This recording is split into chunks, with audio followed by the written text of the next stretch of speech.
Assalamualaikum warahmatullahi wabarakatuh. Bismillahirrahmanirrahim. Alhamdulillahi rabbil alamin. Wassalatu wassalamu ala sayyidina wa maulana Muhammadin wa ala alihi wa sahbihi ajma'in, amma ba'du. Para hadirin, para jamaah rahimakumullah. Monggo kita awali ngaji dengan baca Al-Quran suratul Fatihah untuk kedua orang tua kita dan guru-guru kita. Semoga apa yang menjadi hajat-hajat kita, doa-doa kita diijabah oleh Allah Subhanahu wa taala, dimudahkan semua urusan kita fid dunya hatta akhirah, amin ya rabbal alamin. Ila hadratin Nabi Muhammadin sallallahu alaihi wasallam wa alihi wa ashabihi ajma'in, wa ila walidaina wa asatidana al-muslimina wal mu'minina minhum, wa li husuli maqasidina allati tarda'ana biha. Al-Fatihah. A'udzu billahi minasy syaithanir rajim. Bismillahirrahmanirrahim. Alhamdulillahi rabbil alamin, arrahmanir rahim, maliki yaumiddin. Iyyaka na'budu wa iyyaka nasta'in. Ihdinas siratal mustaqim, siratal ladzina an'amta 'alaihim ghairil maghdubi 'alaihim waladdallin. Amin. Bismillahirrahmanirrahim. Wal maqalatu sabi'ata asyrata, maqalah yang ke-17 dari bab 6 perkara. Qala Ahnaf bin Qais, telah berkata Imam Ahnaf bin Qais rahimahullahu ta'ala. Nah, siapa Imam Ahnaf bin Qais ini? Beliau sebenarnya hidup pada masa Rasulullah, tapi tidak sempat bertemu Rasulullah. Beliau ini salah seorang panglima perang juga pada masa Khalifah Abu Bakar, Umar, Utsman, bahkan kemudian beliau masih jadi orang yang sangat terpandang sampai pada masa Bani Umayyah. Jadi beliau ini tapi belum pernah ketemu Rasulullah. Jadi sahabat itu, yang disebut sahabat itu adalah orang yang hidup pada masa Rasulullah, dia beriman dan dia pernah ketemu Rasulullah. Nah, Ahnaf ini tidak. Bahkan Ahnaf ini sudah memeluk Islam. Bahkan sempat terjerumus, katut ini. Jadi anak buahnya nabi palsu itu yang. Tapi setelah ketemu dengan Musailama al-Kadzab itu yang oleh Abu Bakar diperangi itu. Nah, itu beliau justru kemudian tahu bahwa tidak ada orang yang paling pendusta, kata beliau ini, Imam Ahnaf ini, dibanding orang ini, yaitu Musailama al-Kadzab itu. Akhirnya beliau ya bertobat kembali, dan ketika Musailama al-Kadzab berhasil ditaklukkan, ya dia dimaafkan walaupun pernah jadi anggotanya itu, oleh Abu Bakar. Ini Imam Ahnaf bin Qais ini. Jadi beliau ini sebenarnya hidupnya pada masa sahabat. Bahkan beliau ini kemudian banyak meriwayatkan hadis, tapi dari para sahabat. Ini disebut Ahnaf. Dulu ketika lahir beliau diberi nama ayahnya itu Dohak atau Ad-Dahak, sehingga ada tafsir Ad-Dahak. Beliau memang alim, tapi karena lahir itu dalam keadaan kakinya itu agak bengkok gitu. Satu riwayat disebut Ahnaf itu hanya kakinya bengkok. Jadi kalau mungkin sebutan itu apa dingklang atau pengkor lah gitulah. Itu Ahnaf itu artinya itu. Ahnaf bin Qais dari Bani Tamim. Hina su'ila ketika beliau ditanya. Jadi beliau pernah ditanya, ma khairu ma yu'tal abdu. Apa ma khairu, apa yang terbaik? Ma yu'tal abdu, sesuatu yang diberikan oleh Allah kepada seorang hamba. Jadi ketika ditanya apakah pemberian Allah yang terbaik yang diberikan kepada seorang hamba, kepada manusia ini. Qala, beliau menjawab, huwa aklun ghoriziyun. Yang pertama yaitu akal ghorizi, akal tabi'i. Kalau di sini tabi'iyun, apa itu?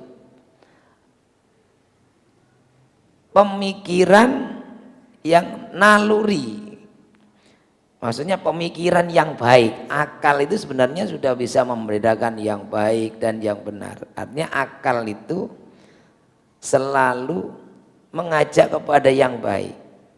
Itu jadi tabiatnya akal. Makanya kalau ada orang kok salah, gak mikir, gak berakal sama kan itu. Jadi tabiatnya atau nalurinya akal itu adalah akan membawa kepada yang baik. Sehingga orang kalau diberi akal yang cerdas, yang baik ini, maka itu sudah pemberian yang terbaik. Ruya anin Nabi sallallahu alaihi wasallam, diriwayatkan dalam satu hadis bahwa Rasulullah sallallahu alaihi wasallam bersabda, maktasabal mar'u misla aklin. Tidaklah seseorang bisa berusaha mengupayakan sesuatu yang seperti misla aklin, seperti akal. Tidak bisa orang itu mengupayakan mendapatkan seperti halnya akal, pikiran, yahdi sahibahu ila huda, yang pemiliknya itu akan mendapatkan petunjuk. Au yarudduhu an rodda, atau dengan akal itu dia akan menolak hal-hal yang jelek. Jadi naluri akal kita itu adalah membawa menerima yang baik, menolak yang jelek. Nah itu asalnya. Maka kata Imam Ahnaf ini, orang yang paling diberi oleh Allah pemberian yang terbaik adalah aklun ghoriziyun, akal yang cerdas, yang masih murni itu. Bisa menerima yang baik, menolak yang tidak baik. Jadi itu pada dasarnya akal itu arahnya kepada yang baik. Sehingga kalau ada orang kok berbuat kebodohan, itu mesti kan tidak berakal. Ini pemberian itu tidak bisa diupayakan. Nah kalau nggak punya, tidak punya kecerdasan akal yang baik tadi, fa in lam yakun, kila, kemudian beliau ditanya lagi, fa in lam yakun, jika tidak punya, lam yujad, tidak didapati ini, apalagi pemberian yang terbaik. Qala, beliau menjawab, adabun sholihun, yaitu adab, akhlak yang baik. Orang punya akhlak yang baik ini juga pemberian Allah. Lah adab itu ma'rifatun ma yahtarizu bihi an jami'i anwa'il khoto'i. Jadi adab itu dia akan mengetahui apa yang pantas atau yang tidak. Jadi bisa menjaga dari hal-hal yang salah juga akhlak itu. Maka orang yang diberi oleh Allah pemberian yang terbaik, kalau tidak punya akal yang cerdas, yang akal yang baik tadi, maka dia diberi tabiat adab akhlak yang baik. Oh, ini juga pemberian Allah. Makanya kalau kita sangat bersyukur misalnya diberi oleh Allah anak-anak kita, atau kalau guru murid-muridnya semua beradab berakhlak, oh ini sudah kebahagiaan. Kenapa? Karena itu pemberian terbaik. Kemudian yang berikutnya, gila, ditanya lagi Imam Ahnaf, fa illam yakun, lah kalau ndak ada, ilam yujad, kalau tidak akal yang cerdas, tidak gak cerdas, kemudian adabnya ini gregetno, masa gak ada nilai kebaikannya lagi, wis gak bahasanya gak pinter, gak bener, gak pati bener lah. Fa'ilam yakun, jika tidak ada, apa pemberian yang terbaik itu? Qala, beliau menjawab, sahibun muwaffikun. Ini gue salah ketik, kalau muwaffikun, beda, muwaffik. Sahibun muwaffikun, teman yang mau menolong. Bagaimana nggak punya kecerdasan, kepandaian, nggak punya adabnya, nggak menarik, kalau nggak baik, tapi punya teman yang baik, lah ini sudah, itu adalah pemberian yang terbaik juga, punya teman yang baik. Kenapa? Karena teman bisa menolong, teman yang mau membantu. Jadi teman yang baik kan mesti kalau ada temannya nggak baik diingatkan. Teman yang baik pasti kepingin temannya juga selamat. Sehingga kalau temannya melakukan penyimpangan, pasti temannya akan ikut membantu meluruskan. Nah, maka kalau dalam hadis kita diperintahkan termasuk min sa'adatil mar'i. Kebahagiaan orang itu diantaranya adalah berteman dengan orang-orang soleh. Berteman dengan orang-orang soleh. Kenapa? Karena berteman dengan orang soleh itu nggak mungkin katut keseret-seret kasusnya. Kan? Kalau berteman orang jahat kan, walaupun nggak ikut berbuat itu keseret-seret nanti.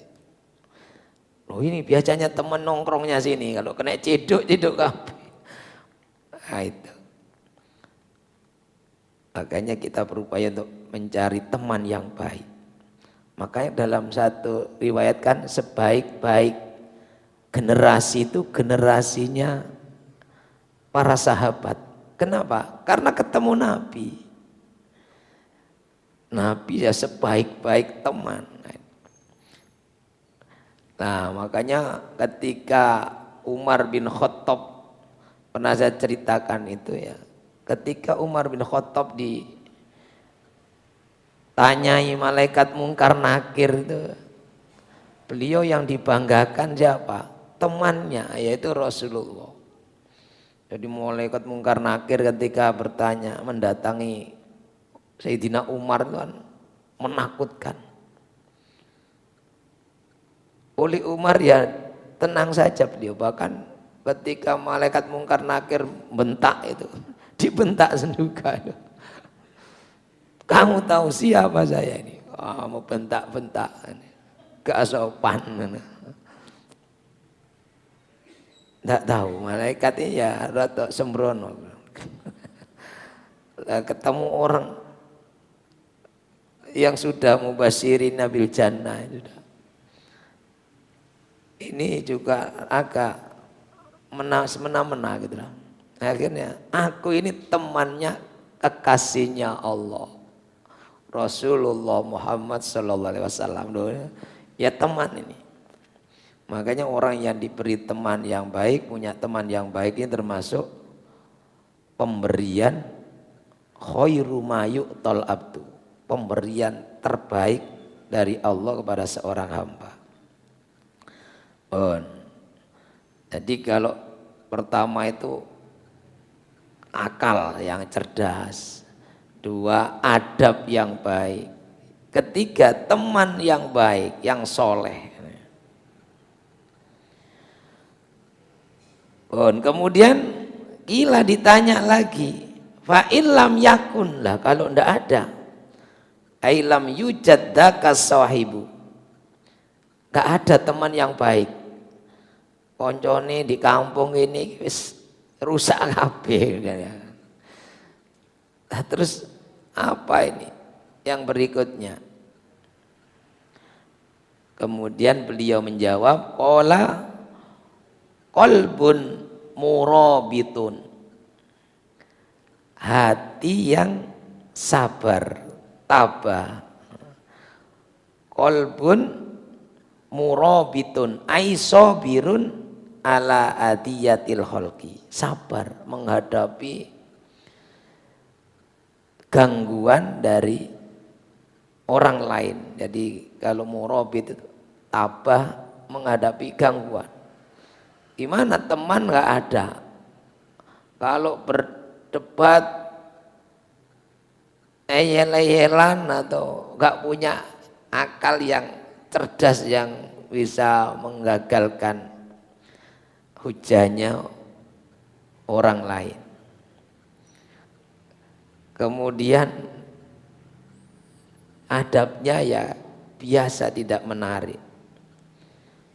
Teman yang menolong nggak punya, ya paling nggak punya hati yang tabah, sabar. Sehingga orang punya hati sabar itu sudah, kalau ada kesulitan itu sudah termasuk meringankan. Kenapa orang merasa berat menghadapi ujian hidup? Karena satu di antaranya nggak sabar, nggak sabar, ngersulo. Jadi tambah berat. Makanya kemudian ketika orang diberi qalbun murabitun, hati yang sabar, ini sudah luar biasa. Sudah kayak orang ini menganggapnya gak ada problemnya, padahal semua ya ada problemnya. Tapi orang yang berhati sabar bisa menghadapinya dengan tabah, dengan penuh kesabaran. Sehingga orang lain menganggap tidak ada problem. Wakila fa in lam yakun, ditanya lagi beliau, lah kalau tidak ada,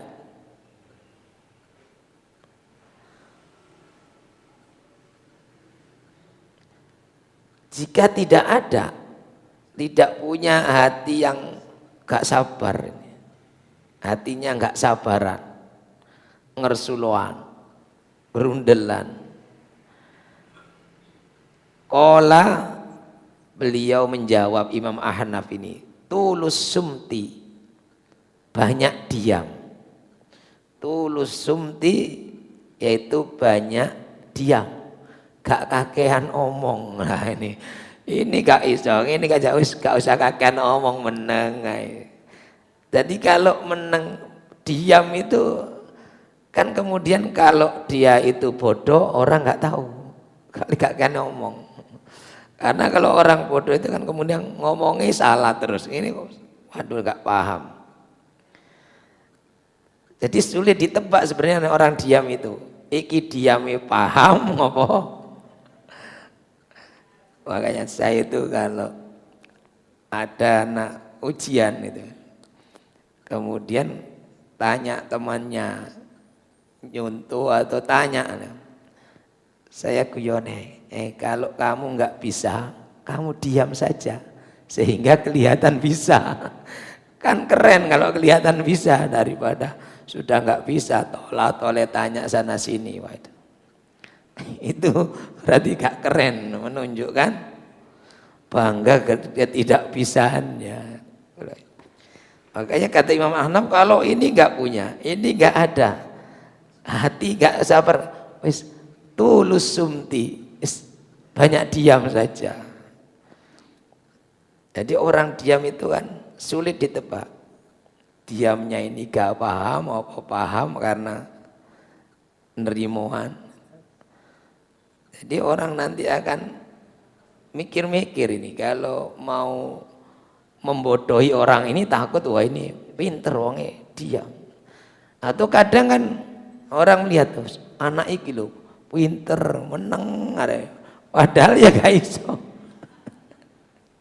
Tapi masuk pinter, melanggar tidak. Misalnya jenengan kalau jadi guru itu kan ada anak itu ya gak pernah banyak tanya, diam aja, melanggar enggak, menunjukkan prestasi enggak, ini pinter. Ini maksudnya diam itu karena enggak melanggar, banyak ngomong, kenapa banyak diam. Wah itu sudah pemberian, karena banyak orang enggak bisa diam. Jadi ingin bicara sekarang ini kan banyak orang yang nggak bisa diam, semua dikomentari, oh boy, ya, seperti ahli segala hal. Kemudian kila ditanya lagi beliau ini, fa illam yakun, jika tidak ada kecerdasan tidak punya, terus napa wau adab akhlak tidak punya, akhlak yang baik yang menarik.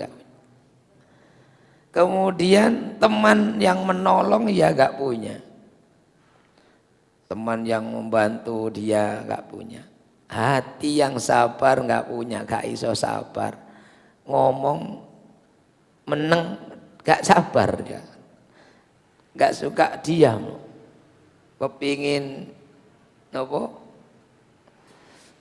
ini gak bisa dia, gak punya semuanya. Beliau menjawab, qala mautun hadirun, mati cepat mati api itu. Jadi mati segera ketika sudah gak berdaya tadi itu lebih baik. Jadi beliau jawab ya agak, bukan agak ngawur, memang orang alim jawab gitu. Koyo aneh jawab asal-asalan tapi. Nah kalau semua nggak punya, sabar gak iso, menang gak iso, pinter enggak, wablek iya, is mati segera, mautun hadirun. Jadi mati dengan segera itu lebih baik. Kenapa? Karena kalau panjang hidupnya tambah banyak dosanya. Makanya mati cepat itu ya ada baiknya. Cuman masalahnya ya kalau mati cepat ya cepet-cepet lah, masih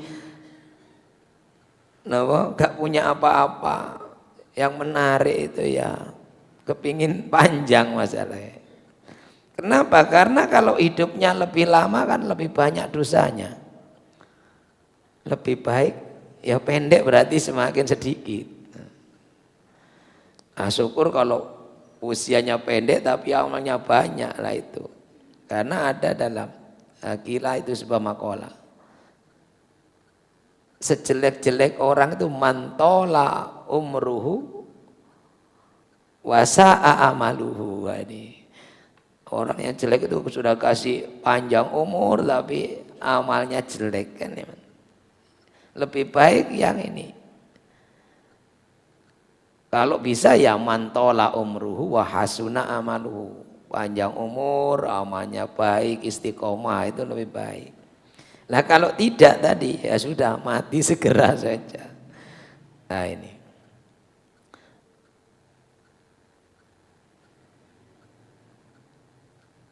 Oh, jadi di antara ada lah, karena orang alim itu pasti yang disampaikan berdasarkan Al-Quran, berdasarkan hadis. Misalnya terkait banyak diam tadi.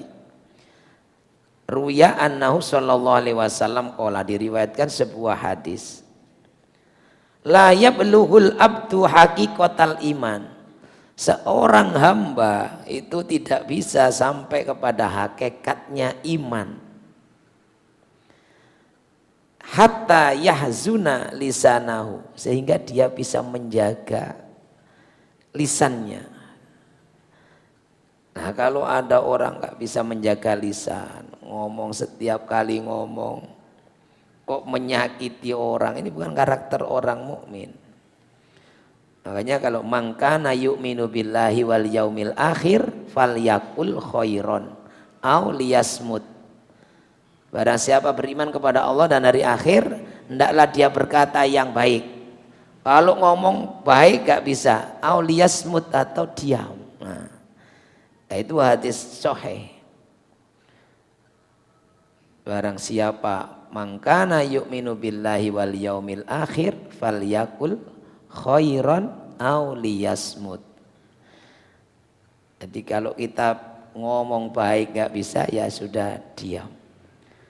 Dan bisa diam, tulus sumti tadi itu kata Imam Ahnaf termasuk pemberian Allah terbaik pula bagi yang gak bisa ngomong baik. Daripada sekali setiap ngomong yang sana tersakiti, setiap kali ngomong yang sana tersinggung, setiap ngomong salah mana. Nah, ini kan lebih baik diam. Itu juga pemberian terbaik dari Allah. Kalau nggak punya semua ya sudah, mati saja. Kata Imam Ahnaf ini. Mautun hadirun, mati segera itu lebih baik. Tapi mudah-mudahan kita semua termasuk yang dapat ini kelimanya, jangan yang keenamnya. Kelimanya ya akalnya ini cerdas, adabnya, akhlaknya baik, punya teman-teman yang baik, bergaul dengan orang baik, hatinya sabar. Kalau saatnya tidak diperlukan ngomong ya bisa diam. Kalau waktunya bisa ngomong yang baik, kita berbicara yang baik, maka itu berarti panjenengan sudah memiliki pemberian Allah terbaik. Demikian, mudah-mudahan ada guna dan manfaatnya.